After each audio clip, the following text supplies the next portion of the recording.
यूट्यूबवर पहिल्यांदाच उपवासाचा अप्रतिम स्वाद असणारा एक नवीन पदार्थ जो तुम्ही कधीच पाहिलेला नाही 100% चला दाखवतो. राम राम मंडळी, हरिश्चंद्र देसाई कोल्हापूरकर सह्याद्री डिस्कवरीमध्ये आपलं स्वागत आहे. आज आपण एक असा जुना पदार्थ जो अगदी आमचे आजोबा पंजोबा खायचेत आणि त्यांनी तो उपवासासाठी वापरलेला आहे. आणि अगदी त्या पदार्थाचं नाव तुम्हाला मी सांगतो. वरई वरई किंवा वरी आमच्याकडे सह्याद्रीत त्याला वरी म्हणतात. वरीचा भात करतात.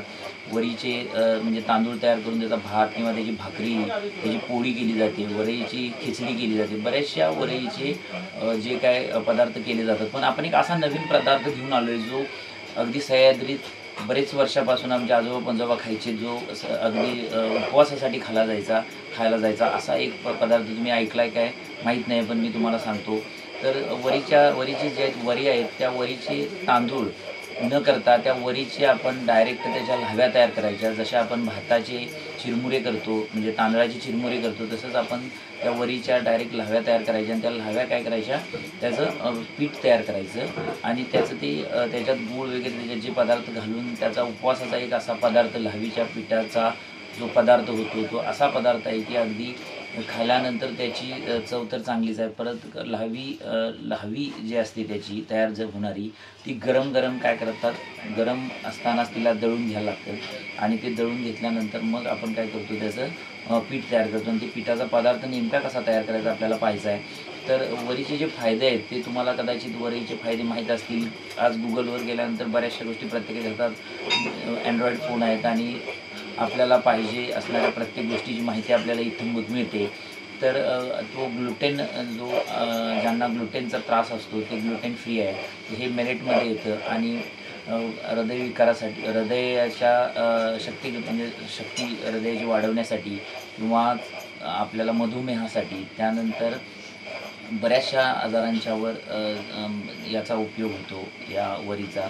तर असं ही बहुगुणी जी वरी आहे त्याचा आपण ही जी आता येणारी जी एकादशी आहे त्या एकादशीला आपल्याला तो उपवासाचा पदार्थ करायचा आहे, म्हणून आपण याचा बेत घातलेला आहे. चला तर आपण तो कसा करायचा आहे पाहूया. चला तर मग मातीचं एक मडकं घ्यायचं, त्याला असा होल मारून अगदी व्यवस्थित पद्धतशीर होल मारून घ्यायचा. होल मारताना मडकं फुटू नये याची काळजी घेणं गरजेचं आहे. मडकं चुलीवर ठेवून घ्यायचं मातीचं आणि त्याला चांगली आग लागली पाहिजे. म्हणजे आग लावून त्याला चांगलं विस्तव पेटवून गरम करून घ्यायचं. गरम झाल्यानंतर त्यामध्ये आतमध्ये आपल्याला वऱ्या आतमध्ये टाकायच्या आहेत, जेणेकरून त्या वऱ्या व्यवस्थित त्या वऱ्यांना लाह्या येतील.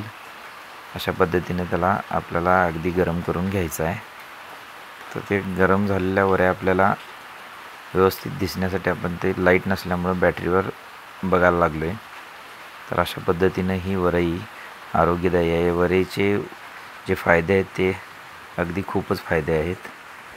चांगले प्रोटीन मिळते, 10 ते 12% प्रोटीन मिळते. वयस्करांसाठी आणि शाकाहारी माणसांच्यासाठी फायदेशीर आहे. फायबर मिळते, अंदाजे 9 ते 12 ग्रॅम फायबर मिळते. आतड्यांच्या आरोग्यासाठी चांगलं मदतीचं काम करते. वजन नियंत्रित करण्यासाठी देखील काम करते. आयर्न आणि खनिजे 10 ते 15 मिलीग्रॅम येतात त्याच्यात. लोह, कॅल्शियम 20 ते 50 ग्रॅम येते. फॉस्फरस, झिंक व बी व्हिटॅमिन्स मुबलक प्रमाणात असतात. वरई ग्लुटेन फ्री येते. ग्लुटेन संवेदनशील लोकांच्यासाठी वरई खाण्यासाठी योग्य आहे. साखर नियंत्रणात मदत करते. मधुमेहांना फायदेशीर ठरते. हृदयाचं आरोग्य चांगल्या पद्धतीने ठेवते. फायबर व अँटीऑक्सिडंटमुळे कोलेस्ट्रॉल कमी करते. रक्तदाब नियंत्रित करण्यासाठी मदत करते. ॲनिमिया प्रतिबंधक आहे. उच्च आयर्न त्यामध्ये असल्यामुळे ॲनिमिया होण्याची शक्यता कमी होते. तयार झालेल्या लाह्या आहेत, ह्या लाह्या आपण दळून घ्यायच्या आहेत. प्रत्येकाच्या घरी जाता असतंच असं नाही आहे, पण मिक्सर अवेलेबल असतो. तर मिक्सरमध्ये पण आपण हे लावू शकतो. मिक्सरमध्ये याला बारीक करून घ्यायचं आहे, जसं आपण पीठ तयार करतो तसं. जर ह्या लाह्या गरम असतील तरच त्या बारीक होतील किंवा दळल्या जातील, नाहीतर त्या दळल्या जाणार नाहीत. त्यामुळे त्या गरम असतानाच आपण मिक्सरला किंवा लावून घ्यायच्या आहेत किंवा दळून घ्यायच्या आहेत. आणि त्याचं जे पीठ तयार होतं ते पीठ आता तयार झालेलं आहे. तर असं हे पीठ आपण चाळून घ्यायचं आहे चाळणीतून आणि त्याची जी कणी उरते ती कणी बाजूला ठेवायची आहे, कारण का खाताना आपल्याला कणी लागेल आणि आपल्याला त्याचा प्रॉपर स्वाद समजणार नाही. तर आपलं आता हे लाही पीठ तयार झालेलं आहे. तर आता ह्या लाही पिठाला आपण काय करायचं आहे, याच्यामध्ये अगदी आपल्या गरजेनुसार गूळ घ्यायचा आहे बारीक करून आणि हा जो गूळ आहे हा गरजेनुसार स्वादापुरता घ्यायचा आहे. जेवढा आपल्याला लागेल तेवढाच आपण घ्यायचा. समजा जर शुगर पेशंट असेल तर गूळ जास्त घ्यायचा नाही आहे, गरजेनुसार आणि स्वादानुसार तो आपण घेऊ.